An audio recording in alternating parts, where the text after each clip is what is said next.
এটাই হলো আমাদের জীবিকা, আর এটার উপর নির্ভর করে আমাদের পুরো সংসারটা চলে। হ্যালো এভরিওয়ান, আমি সুমন আবার চলে এলাম ছোট্ট একটি মিনি ব্লগ নিয়ে।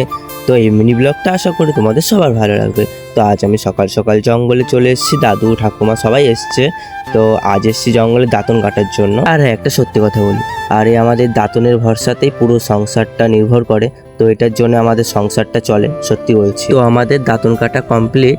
তো আমি এখন বাড়ি যাচ্ছি, আর আজকে আমাদের সবাইকে অঞ্চলে যেতে হবে। কিন্তু আমি আজ অঞ্চলে যাইনি, ঠিক আছে? ওই আয়ুষ্মান কার্ড হচ্ছে, তো ওটার জন্য কি করতে হবে আমি ঠিক জানি না। তো আমি যাইনি, কারণ আমার নাকি হবে না, কি গোলমাল আছে, নামে ভুল আছে, ওই জন্য। তো সবাই চলে গেছে। তো গাইস, বাড়িতে কেউ নেই, আমাকে নিজেকেই ভাত বেড়ে খেতে হচ্ছে, কিছু করার নেই, সবাই গেছে অঞ্চলে, আর আমি একা একাই খাই, তাহলে আর কি করব। তো আজ রান্না হয়েছিল পুঁই শাক দিয়ে, আলু দিয়ে, কুমড়া দিয়ে একটা ঘ্যাট, আর চিকেন, আর আমি এখানে কেটে নিয়েছি স্যালাড। আর এই যে আমি এখন পুঁই শাক দিয়ে খাচ্ছি।